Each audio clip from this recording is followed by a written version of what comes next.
اعوذ بالله من الشیطان اللعین الرجیم. بسم الله الرحمن الرحیم. عزیزان محترم، همونطور خبر هستین که بعد از قرآن نهج البلاغه بهترین کتاب کمال است و بهترین کتابی که انسان را در راه مستقیم مبره و متاسفانه ای را بگم که دمنی معاشیزم و بلکه دمنی کل جهان چی شیعه بگر چی سنی بگر کتاب نهج البلاغه محجور واقع شده. اگر واقعا نهج البلاغه صحیح معنی درصده شونه، صحیح معنی پیامی نهج البلاغه در برای مردم بیان شونه، بسیاری از مسائل ها که است حل مشنه.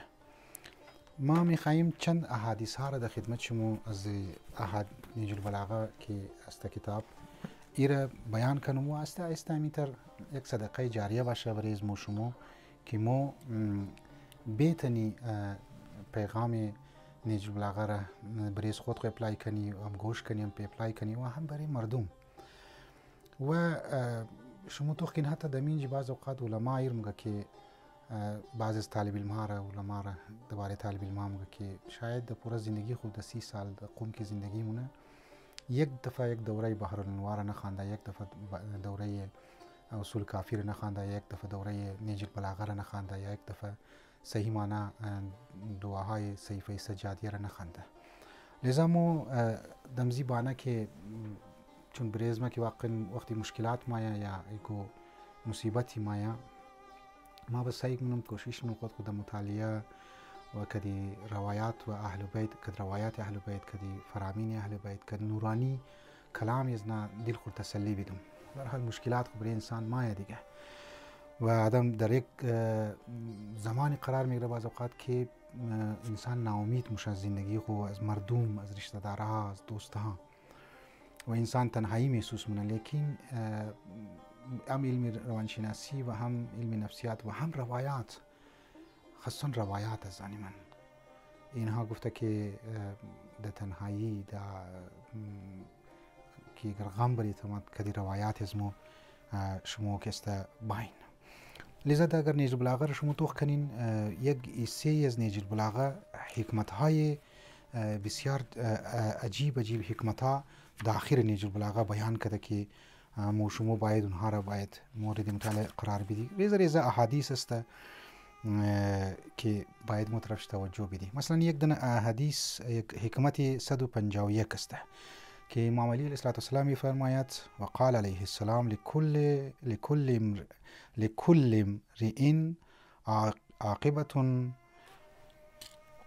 حلوة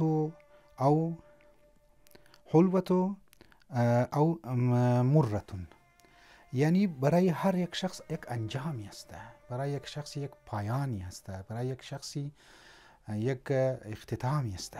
ممکن است که او حلوه باشه یعنی شیرین باشه، ممکن است که او تلخ باشه.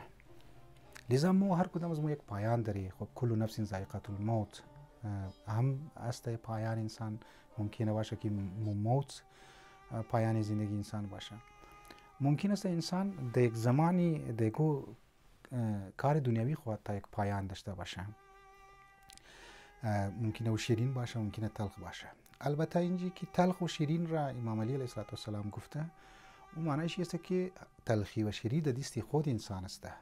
انسان خودشی میتونه که پایان از خود خوره، مرگ از خود خوره شیرین کنه و مرگ از خود خوره ممکن میتونه که تلخ کنه. اگر در راه صراط مستقیم قرار گرفته خب شیرین است. اگر در راه غیر مستقیم قرار گرفته، در راه گناه ها تیر کرد زندگی خوره، بس اونجی مرتون هسته که تلخ است. لذا اعمال انسان در گروه خود انسان ها هست. خود انسان ها میتونه که خود خوره پایان خوره خوب کنه و امو هدف زندگی خوره که دمزو میرسه او را در دست خودش است که تلخ کنه یا شیرین. خداوند متعال مر توفیق بده که عمل صحیح انجام بدی، عمل صالح انجام بدی تا طرف پایان از مو شیرین باشه نه تلخ. مو دوادی سلام برسی نه دوادی برهود در عالم برزخ. السلام علیکم و رحمت الله و برکاته.